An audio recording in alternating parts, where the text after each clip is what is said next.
You see yourself on the chart? Oh, I already know all You want to this. talk about that's good. So you know you're an Israelite. You're from America. And the Caribbean. And the Caribbean. Okay, so you're from Judah, Benjamin, and Levi.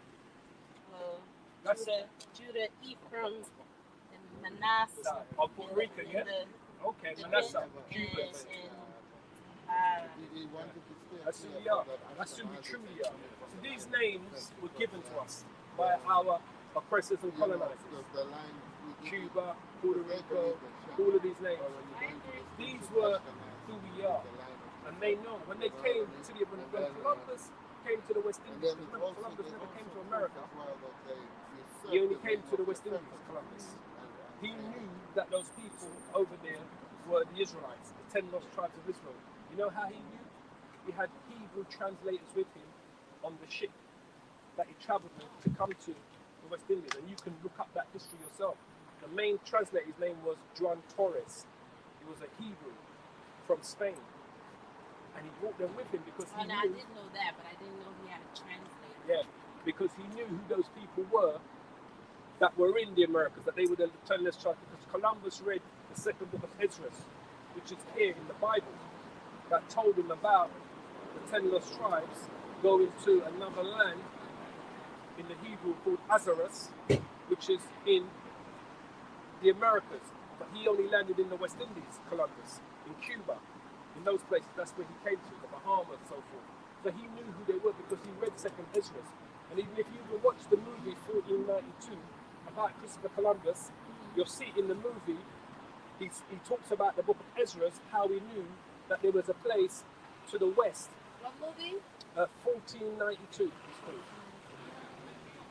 It's about Columbus's journey from Europe to the Americas.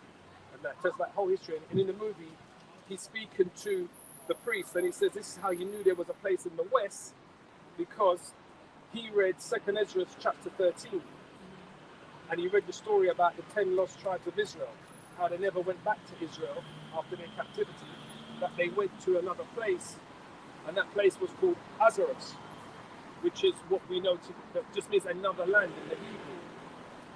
And that's why he brought those translators with him, basically as such. And it's all written in here. This is how Columbus knew about America. This is the book of 2nd Ezra, chapter 13. This is what Columbus read here. It says, those are the 2nd Ezra chapter 13, verse 14. Those are the 10 tribes which were carried away prisoners out of their own land in the time of Hoshea, the king, whom Shalmaneser, the king of Assyria, led away captive. And he carried them over the waters, and so they came to another land. But they took counsel amongst themselves that they would leave the multitude of the heathens and go forth into a further country where never mankind dwelled, that they might there keep their statutes which they never kept in their own land in Israel. And they entered into the Euphrates by the narrow passage of the river, for the Most High then showed signs for them and held still the flood till they were passed over. For through the country there was a great way to go, namely of a year and a half. And the same region is called Azareth, which just means another land. So the 10 lost tribes never went back to Israel when they were taken into captivity by King Shalmaneser V. They, after their 25 years of captivity, they said we want to go somewhere else to worship the Most High. So this is what they did. They took that journey through the river Euphrates, into the Persian Gulf, into the Indian Ocean, around the Horn of Africa, Atlantic Ocean, and they came to the Americas. This is how Christopher Columbus knew that where the 10 lost tribes were. He knew that they were somewhere to the west. Because back then, ships only went to the east, to Asia, to India, to China. No one ever journeyed to the west. So he did that. He was one of the first that did that. And then you had the other one was Vespucci Americano. That's who America's named after. He was an Italian explorer. That's right, yeah.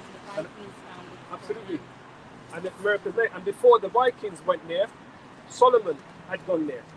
King Solomon had a navy in Tarshish that used to sell to the Americas and bring back gold, peacocks, birds, and all different types of things, animals, different types of wood and fruits and all these different stuff. He used to go there, King Solomon's Navy, and come back to Israel. Yeah, they found a burial in Virginia that it predated this whole slave. Of course, yeah. The Slave trade kind of thing, you know? So now that I'm sitting here thinking about all this, it's refreshing my memory. But why is God and Judah always separated? Because that's like my family. Gad and My Judah. Gad is from the northern kingdom. Judah is the head tribe. That's the tribe that the Lord comes from. Our Lord. His name is Yahweh Shai, not Jesus. Because remember, Jesus is an English name. Right. He's a Hebrew from the tribe of Judah. And he has a Hebrew name.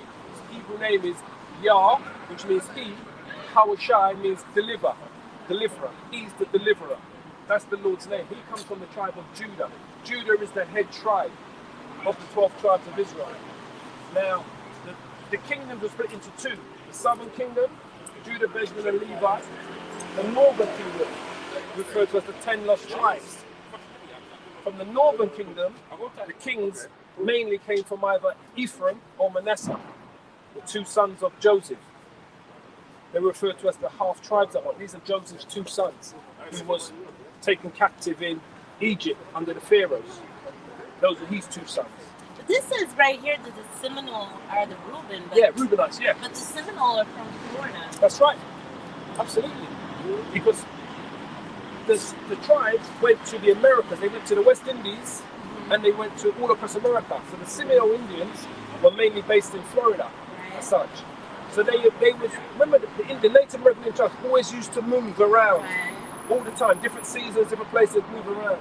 So the Seminole Indians were the tribe of Reuben. The Native American Indians were the Gadites. But what I'm asking is like, why is God and Judah separated? Oh, they're not separated. They're all part of the 12 tribes. It's that Judah's the head tribe. The kingdoms were separated. After King Solomon died, Israel separated into two kingdoms. So they had two kings. Israel only had 3 kings that ruled over the 12 tribes. King Saul, King David, King Solomon. After Solomon died, the kingdom of Israel split into 2. We had King Solomon's son. He ruled the southern kingdom. His name was Rehoboam. He was the king of the southern kingdom. The northern kingdom, the king came from the tribe of Ephraim. His name was Jeroboam. So after Solomon died, the nation of Israel was split into 2 kingdoms. So there were certain times when they was even at war with each other, the tribes. The northern kingdom against the southern kingdom. The northern kingdom was the first kingdom taken away into captivity by King Shalmaneser V of Assyria, what we just read there in the Apocrypha. He took them into captivity under King Hosea. What he did, when he took them into captivity, he brought people from his kingdom, from Assyria, from Babylon, and brought them into northern Israel and replaced them. So Judah, Benjamin, and Levi still were living in the southern kingdom, south part of Israel. The northern kingdom was now inhabited by the Assyrians, who their king put in their land. Oh, you're talking about the invasion of Israel. Yeah. So they took them into captivity. This is why, when the Lord was on the scene, what did the Lord say to the disciples when he gave out the Great Commission? I'm going to read it to you.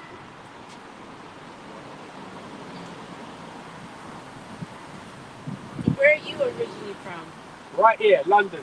Little old London. I used to live in New York, though. And your ancestors? Oh, Jamaica. I used to live in Jamaica. Yeah. Restaurant. Okay, yeah, Jamaica. So let me show you here. This is why the Lord said this about to the disciples. And this is what the Christian church can't understand. If you've always got a precepts, please bring them out, all right? Feel free. This is what the Lord said here, right? To the disciples. And this is what the Christian church can't understand. When we say to people that salvation is only for the children of Israel, no other nation can receive salvation but the Israelites. Now, the children of Israel are scattered and mixed amongst all of the nations today. So some of them will look like Caucasians, some will look like East Indians, some will look like Chinese, because we are scattered and mixed. And the last scattering happened during the transatlantic slave trade of our people. We have mixed with other nations. Now, the point I'm trying to make to you here, the reason why the Lord said this is because he understood the history of the northern kingdom not being in their land no more, that they were taken out by the king of Assyria in 725 BC, 700 years before the Lord was born, and they were replaced by Assyrians. But this is what the Lord said this to the disciples, and the Christian church can't understand this. Matthew 10 and 5. This is the Lord himself speaking. He says, these 12, I'm going to read it verbatim, right? These 12 Jesus sent forth and commanded them, saying, go not into the way of the Gentiles, the other nations, or into any city of the Samaritans, enter ye not. The Samaritans is what we know as Samaria. Samaria is where the northern kingdom used to be. Because the Lord knew that those people that was in Samaria were no longer the 10 tribes of Israel. They weren't Israelites. They were Gentiles, heathens of other nations. The ancient Samaritans? No. Samaria. Not Samaritan, Samaria. Okay. The northern Israel was called Samaria. Okay? So he says, go not into the way or any city of the Samaritans, enter ye not, but go rather to the lost sheep of the house of Israel. And as you go, preach, saying, the kingdom of heaven is at hand. So the Lord told the disciples, don't go to the Gentiles, to the other nations, or to any city in Samaria, because the 10 lost tribes were no longer in Samaria. He says, go and preach to who? To the lost sheep of the house of Israel. And he said that when you go preach, tell them the kingdom of heaven is at hand. Now, if the Lord, what the Christian church says, salvation is for anyone that believes. If that was the case, the Lord would not have said to the disciples, don't go to the Gentiles. He would have said, oh yeah, go to the Gentiles, because they need saving as well. He would have told them to go to the Gentiles.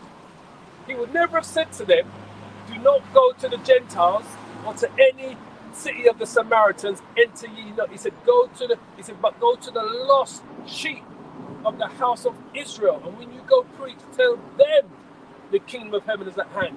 Because it was our people that was lost, our ancestors. The reason why the Lord was on the scene back then was to reconcile the children of Israel back to the Father, to the Most High. Because he had turned his back on them. Why? Because they stopped following the laws, the commandments, and the statutes. We completely went off. We became like the other nations.